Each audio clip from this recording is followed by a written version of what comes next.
अस्सलाम वालेकुम मोहतरम नाजरीन, अज़ीज़ तलबा व तालिबात। आज मैं आप लोगों को ह्यूमन डाइजेस्टिव सिस्टम्स का एक मुख्तसर इंट्रोडक्शन देना चाहता हूँ।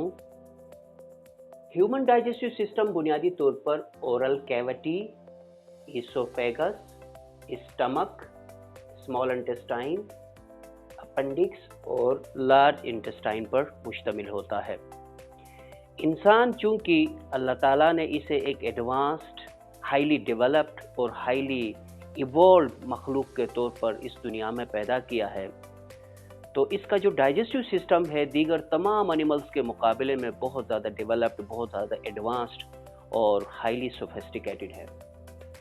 इंसानों का की जो डाइजेस्टिव सिस्टम का जो पहला हिस्सा है ओरल कैविटी, ये बुनियादी तौर पर लिप्स, टीथ, टंग और सलाइवरी ग्लैंड्स पर मुश्तमिल है। ओरल कैविटी में जो लिप्स, टीथ और टंग है, इनका काम जो फूड हम इंजेस्ट करते हैं उस फूड को फिजिकल डाइजेशन करने का है। इन्होंने फिजिकल डाइजेशन के लिए आपको सपोर्ट प्रोवाइड करनी है। और सलाइवरी ग्लैंड्स का काम, इन्होंने सलाइवा रिलीज करनी है और सलाइवा की सिक्रीशन से वो सलाइवा कॉम्प्लेक्स कार्बोहाइड्रेट को जिनको हम पॉलीसेकेराइड्स कहते हैं, उनको सिंपल कार्बोहाइड्रेट्स में कन्वर्ट कर देता है। ईसोफेगस एक ट्यूब है जो हमारी ओरल कैविटी को स्टमक के साथ कनेक्ट कर देता है। गोया ओरल कैविटी और स्टमक के बीच में जो रास्ता है, जहाँ से हमारे निवाले ने, हमारे पानी ने, हमारे जूसेस ने, फ्रूट्स ने गुजर के स्टमक में पहुँचना है। ये ईसोफेगस एक मस्कुलर ट्यूब है जो फूड के गुजरने के साथ ही कॉन्ट्रैक्शन भी करती है और अंदर से ये लुब्रिकेटेड होता है। लुब्रिकेटेड होने की वजह से ये फूड को easily pass down to the stomach कर देता है। इस ईसोफेगस के बाद हमारे पास स्टमक है। स्टमक बुनियादी तौर पर उर्दू में इसको हम पेट कहते हैं, यानी स्टमक से मुराद ये एक सेकुलर ऑर्गन है, यानी थैलीनुमा एक स्ट्रक्चर है और इसकी दीवारों में मसल्स लगी हैं और इसके दीवारों के अंदर जो सबसे ऊपर वाली लेयर है जिसको हम म्यूकोसा कहते हैं, उस म्यूकोसा के अंदर ग्लैंड्स का एक खास लेयर है। ये मुख्तलिफ सिक्रीशंस प्रोड्यूस करते हैं, उनमें से कुछ हाइड्रोक्लोरिक एसिड के हैं और कुछ वहाँ से एंजाइम्स रिलीज होती हैं और बाज़ दफ़ा इन ग्लैंड्स में से और कुछ ग्लैंड्स ऐसे हैं जो वहाँ पर एक हार्मोन भी रिलीज करती हैं। स्टमक के बुनियादी तौर पर दो काम है। एक, जो खाना हम स्टमक तक पहुँचाते हैं उसे मिक्सिंग अप करता है, मिक्स करके चर्निंग करता है और उस चर्निंग की वजह से इस फूड का एक फिज़िकल डाइजेशन हो रहा होता है। फिज़िकल डाइजेशन से मुराद वो जो बड़े बड़े पीसीज हैं उनको छोटे छोटे पीसीज में कन्वर्ट कर देता है, उनमें ब्रेक कर देता है ताकि उन फूड पार्टिकल्स को आगे डाइजेस्ट होने में आसानी हो। दूसरा काम स्टमक का केमिकल डाइजेशन का है। ये प्रोटीन्स को पार्शियली डाइजेस्ट करके पेप्टोन्स में कन्वर्ट कर देता है ताकि वो कॉम्प्लेक्स जो प्रोटीन्स हैं वो थोड़े से सिंपल होके आगे डाइजेस्ट होने के काबिल हो सके। स्टमक के अंदर तीसरा काम जो हो रहा होता है वो ये है कि जो खाना हम वहाँ पहुँचा चुके होते हैं उसके साथ जो जरासीम जो वहाँ गए हैं, उन तमाम अक़साम के जरासीमों को ये हाइड्रोक्लोरिक एसिड अपनी कंसंट्रेशन की वजह से मार देता है और ये हाइड्रोक्लोरिक एसिड प्रोटीन्स को एक्टिवेट करता है ताकि उस स्पेसिफिक एसिडिक लेवल के ऊपर वो प्रोटीन्स को तोड़ने वाले एंजाइम्स आसानी से काम कर सकें। यूँ इस खाने को स्टमक में मिक्स करके पार्शियली डाइजेस्ट करके काइम की सूरत में उसे पास डाउन किया जाता है to the small intestine. Small intestine बुनियादी तौर पर डिओडीनम, जीजूनम और इलियम पर मुश्तमिल है। उसमें से डिओडीनम और जीजूनम में फूड की डाइजेशन होती है, जहाँ पर मैक्रो मॉलिक्यूल्स को माइक्रो मॉलिक्यूल्स में एंजाइम्स के ज़रिए से कन्वर्ट किया जाता है जिसको हम डाइजेशन कहते हैं।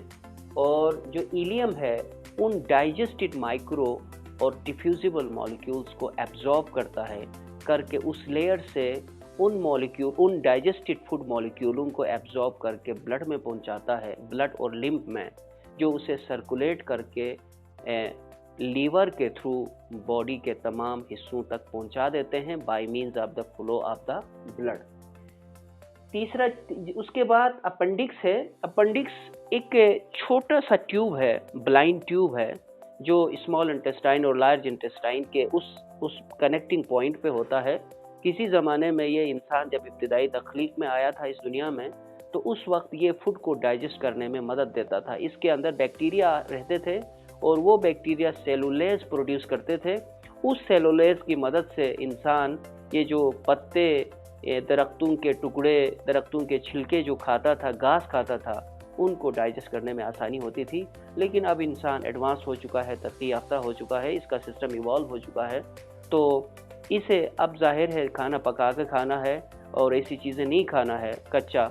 तो नतीजे के तौर पर वक्त के साथ साथ ये रिड्यूस हुआ, आज ये किसी काम का नहीं है।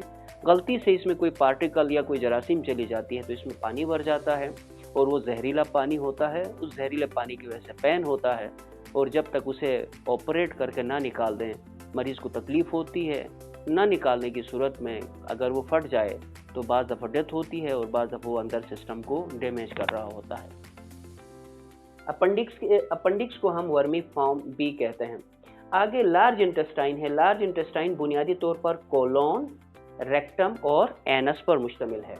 कोलोन फर्दर मज़ीद तकसीम होके चार, इसको समझने के लिए अपने लोकेशन के एतबार से, जैसे ऊपर चढ़ रहा है तो असेंडिंग कोलोन है, इस तरह से तिरछा जा रहा है तो ट्रांसवर्स कोलोन है, नीचे की तरफ जा रहा तो डिसेंडिंग कोलोन है और आखिरी हिस्सा सिग्मोइड कोलोन कहलाता है।